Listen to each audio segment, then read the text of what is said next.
Good morning student. SST के online class में आपका स्वागत है। अभी तक हम लोगों ने एसएसटी में 2 चैप्टर पढ़ा है इतिहास में, और दोनों चैप्टर आप लोगों ने अभी लिखकर भेजा नहीं है ज़्यादातर बच्चों ने। तो जल्दी से जल्दी, आज सैटरडे कल संडे है, 2 दिन में आप लोग इतिहास के दोनों चैप्टर के क्वेश्चन आंसर पूरा करके ग्रुप में भेजिए। जिन बच्चों के काम समय पे आएंगे उन्हीं के अटेंडेंस सही माने जाएंगे। बाकी केवल प्रेजेंटी लगा देने से या सर लिख देने से काम नहीं होगा। तो आप लोगों के लिए ये समझ लीजिए एक चेतावनी है कि आप लोग जल्दी से जल्दी अपना जो क्वेश्चन आंसर है वो लिख के पूरा कीजिए। आज हम लोग राजनीति विज्ञान में चैप्टर फर्स्ट सत्ता की साझेदारी पढ़ेंगे, ठीक है ना। देखिए, सत्ता की साझेदारी का मतलब ये है कि आपके देश, आपके राज्य में जितने भी लोग रह रहे हों, चाहे वो किसी भी जाति, संप्रदाय, धर्म के हों, सभी को आपके शासन में, उनकी शिक्षा में, उनकी नौकरी में बराबर का अधिकार होना चाहिए, समानता का बराबर अधिकार होना चाहिए, अवसर मिलना चाहिए। ये सारी चीज़ें हम लोग को पढ़ना है, ठीक है ना।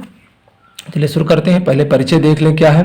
देखिए, इस अध्याय के माध्यम से हम पिछले वर्ष जो आरंभ की गई थी लोकतंत्र की यात्रा, उसको आगे बढ़ाएंगे। पिछले वर्ष हम लोगों ने पढ़ा कि जो लोकतांत्रिक व्यवस्था है उसकी ताकत क्या है। उसकी ताकत ये है कि लोकतंत्र में कोई भी शक्ति किसी एक व्यक्ति के में निहित नहीं रहती है। ये शक्तियाँ कई व्यक्तियों के हाथों में विभाजित रहती है, और वो शक्तियाँ कई रूपों में हो सकती हैं। भारत में 3 प्रकार से इन शक्तियों को बांटा गया है: विधायिका है, कार्यपालिका है और न्यायपालिका। और तीनों ये जो संस्थान है, ये लोकतंत्र की जो तीनों अंग हैं, ये आपस में अक्सर कभी मनमुटाव या कभी अधिकारों की टकराव की स्थिति नहीं आती, क्योंकि तीनों एक दूसरे के अधिकारों और शक्तियों का सम्मान करते हैं, ठीक है ना। प्रथम 3 अध्याय में हम लोगों ने पढ़ा भी है कि सत्ता के विभाजन पर किस तरीके से लोकतंत्र में ये सारी चीज़ें आवश्यक हैं। आज हम लोग इसमें बेल्जियम और श्रीलंका के 2 महत्वपूर्ण घटना के विषय में जानेंगे, और इन घटनाओं के विषय से क्या पता चलता है कि लोकतांत्रिक शासन व्यवस्था में सत्ता के विभाजन का जो मांग है वो कितनी आवश्यक है। लोकतंत्र में सत्ता के विभाजन की आवश्यकता को समझने के लिए इन घटनाओं को भी जानना जरूरी है। इनके माध्यम से हम सत्ता के बंटवारे के उन रूपों की चर्चा करेंगे जो हम अगले 2 अध्यायों में पढ़ने थे। क्या है? बेल्जियम और श्रीलंका। देखिए, बेल्जियम जो है वो पश्चिमी यूरोप का एक छोटा सा देश है। क्षेत्रफल की दृष्टि से ये अपने यहाँ हरियाणा से भी बहुत छोटा है। बेल्जियम की जनसंख्या जो है वो लगभग 1 करोड़ है, और अपने हरियाणा की जनसंख्या करीब 2 करोड़ है। ये बेल्जियम के पड़ोसी देशों में आपका जर्मनी, फ्रांस, नीदरलैंड और लैमेंसबर्ग है। बेल्जियम छोटा देश होने के बावजूद यहाँ की जो जातीय या सामाजिक जो व्यवस्था है वो काफ़ी जटिल है। यहाँ की कुल जनसंख्या का 59% भाग जो वो फ्लेमिश क्षेत्र में रहता है, यानी आपके नीदरलैंड और लेमन्सबर्ग के आसपास के क्षेत्रों में रहता है। और यहाँ के लोग जो हैं वो डच भाषा का बोली बोलते हैं या डच भाषी हैं। इसके बाद लगभग जो 40% की जनसंख्या है वो बेलिनुया क्षेत्र में रहती है, फ्रांस के पास, और ये लोग फ्रेंच भाषा बोलते हैं। शेष जो बचे 1 भाग लोग हैं वो जर्मनी भाषा बोलते हैं। बेल्जियम की राजधानी जो ब्रुसेल्स है उसमें 20% लोग डच बोलते हैं और 80% लोग जो हैं वो फ्रेंच भाषा बोलते हैं, ठीक है। बेल्जियम में फ्रेंच लोग डच भाषाओं की तुलना में ज़्यादा समृद्ध और शक्तिशाली हैं। फ्रेंचों की आबादी 40% है मात्र, लेकिन उनकी 59% होने के बावजूद भी वो लोग वहाँ उसको आबादी उनकी बहुत कम है। समय बीत जाने के बाद आर्थिक और शिक्षा का लाभ डच भाषा के लोग बहुत कम प्राप्त हुआ है। और इसी स्थिति के कारण जो डच भाषा के लोग हैं वो लोग काफ़ी नाराज चल रहे हैं। इसी कारण 1950 और 1960 के दशक में सामाजिक असमानता के कारण ही फ्रेंच और डच भाषा के समूहों के बीच तनाव बढ़ा। इसका सबसे ज़्यादा प्रभाव बेल्जियम की जो राजधानी ब्रुसेल्स थी वहाँ देखने को मिला। यह समस्या काफ़ी जटिल थी। डच बोलने वाले समूहों की संख्या ज़्यादा है, परंतु ये धन के मामले में कमज़ोर और अल्पमत हैं। आइए हम प्रस्तुत स्थिति का तुलना एक अन्य देश से के अध्ययन से करते हैं। वो देश है आपका श्रीलंका। एक छोटा सा देश है जो तमिलनाडु के दक्षिण से कुछ ही किलोमीटर दूरी पर स्थित है। इस देश की जनसंख्या आपके हरियाणा राज्य के जनसंख्या के बराबर है। दक्षिण एशिया के अन्य देशों की तरह श्रीलंका में भी कई जातीय समूह के लोग बसे हुए हैं। इसमें सबसे ज़्यादा जो सिंहली भाषा के लोग हैं, जिनका इस राज्य में प्रथम स्थान है। पूरी आबादी की जनसंख्या का 74% भाग केवल सिंहली जाति के लोग हैं। दूसरे स्थान पर तमिल भाषा के लोग हैं, जिनकी आबादी 18% है। तमिल भी दो प्रकार के हैं। एक श्रीलंका के मूल तमिल हैं जो 13% है। दूसरी जो 5% है तमिल है वो भारतीय हैं, तमिलनाडु के आसपास के क्षेत्रों के हैं। क्योंकि श्रीलंका पर भी ब्रिटेन का उपनिवेश था और श्रीलंका में चाय के बागान की खेती के लिए तमिलनाडु से भारतीय लोगों को वहाँ ले जाया गया।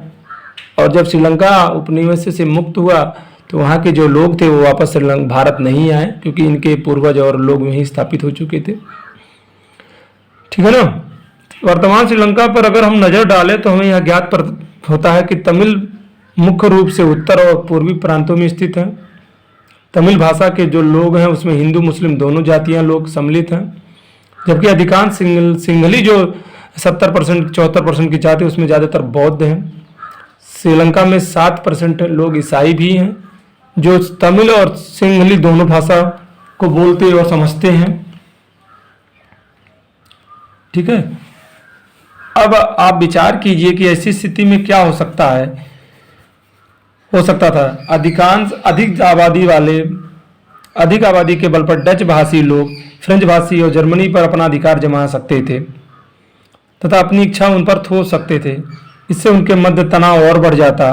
बेल्जियम के सामने यह विकट स्थिति उत्पन्न हो सकती थी और संभवतः देश विभाजन के कगार पर भी पहुंच सकता था।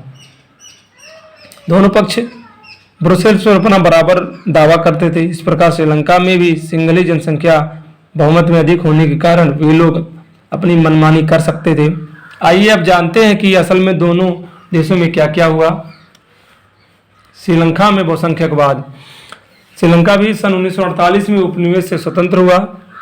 श्रीलंका में सिंहलियों की संख्या अधिक होने के कारण जब यहाँ शासन स्थापित किया गया तो उन्होंने अपना प्रभुत्व जमाने की कोशिश की।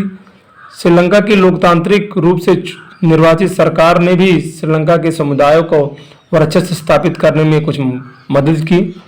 सन 1956 में बनाए गए एक कानून के अंतर्गत तमिलों का अनदेखी कर सिंहली को एक राजभाषा घोषित किया गया, जबकि ऐसा नहीं करना चाहिए था।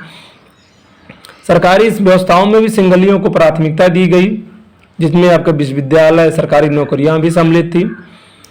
सिंहली भाषी लोग बौद्ध धर्म के अनुयायी थे, इसलिए नए संविधान के अंतर्गत सरकार ने बौद्ध धर्म को प्रोत्साहन किया और संरक्षण के लिए कई कदम उठाए। यही गलत था।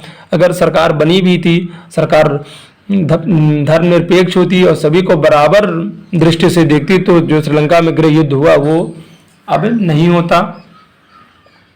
ठीक है। इस प्रकार लगातार इन प्रशासनिक आदेशों से श्रीलंका में जो तमिल लोग थे उनके अंदर असंतोष फैलने लगा।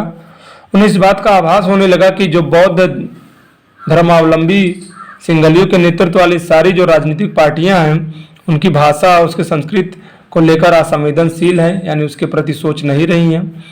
सरकार उन्हें सरकारी नीतियों और समान राजनीतिक अधिकारों से वंचित कर रही है। उन्हें यह भी आभास होने लगा कि सरकार नौकरियों में अब तथा अन्य लाभों में उनके साथ भेदभाव कर रही है तथा उनके हितों को नज़रअंदाज कर रही है। परिणाम स्वरूप ये हुआ कि तमिल और सिंहलियों के मध्य जो संबंध थे वो बिगड़ते जा रहे थे। क्या हो रहा था? बिगड़ रहे थे। श्रीलंकाई तमिलों ने अपनी राजनीतिक पार्टियां बनाई, तमिल को राजभाषा का दर्जा दिलाने की मांग की। उन्होंने क्षेत्रीय स्वतंत्रता प्राप्त करने के लिए तथा शिक्षा और रोजगार में समान अवसरों की मांग की, पर उन तमिलों की आबादी वाले इलाकों की जो स्वायत्तता की मांग थी उसको सरकार ने लगातार नकारा। सन 1980 में लिट्टे नामक संगठन बनाकर तमिलों द्वारा उत्तरी पूर्वी श्रीलंका में स्वतंत्र तमिल सरकार बनाने की मांग की गई, जिसके परिणाम स्वरूप दोनों समुदायों के पारस्परिक अविश्वास के रूप ने ले लिया और यह संघर्ष धीरे धीरे गृह युद्ध के रूप में परिवर्तित हो गया। श्रीलंका के इस गृह युद्ध में दोनों समुदाय के हजारों लोग मारे गए। बहुत सारे परिवार अपने देश को छोड़कर दूसरे देशों में जाकर शरणार्थी के रूप में व्यतीत करने लगे। इससे भी कई गुना ज़्यादा लोगों का व्यवसाय चौपट हो गया। आप खुद 10वीं में पढ़ चुके हैं कि हमारे आसपास के आर्थिक विकास और शिक्षा और स्वास्थ्य के रूप में श्रीलंका ने निश्चय ही एक महान उपलब्धि हासिल की थी, लेकिन यहाँ हुए गृह युद्ध के कारण श्रीलंका के सामाजिक, सांस्कृतिक, आर्थिक और राजनीतिक जीवन में अनेक परेशानियाँ हुई। अगर श्रीलंका सरकार ने समय रहते सभी को बराबर अधिकार दिए होते, सिंहलियों को और बौद्ध धर्म को विशेष प्रोत्साहन न दिया होता, तो शायद गृह युद्ध की स्थिति न आती। अगर श्रीलंका ने धर्मनिरपेक्ष की बात की होती, लोग सभी धर्म जातियों को समान अवसर, समान अधिकार, जाति धर्म के आधार पर भेदभाव न किया होता, तो शायद गृह युद्ध की स्थिति कभी ना बनी होती। इसके अपेक्षा जो इसके विपरीत जो बेल्जियम की सरकार है उसने अच्छा समझदारी दिखाई और वहाँ अपने यहाँ गृह युद्ध से लोगों को बचा लिया था। जो हम लोग है बेल्जियम की जो साझेदारी है या समझदारी है उसको हम लोग आगे पढ़ेंगे।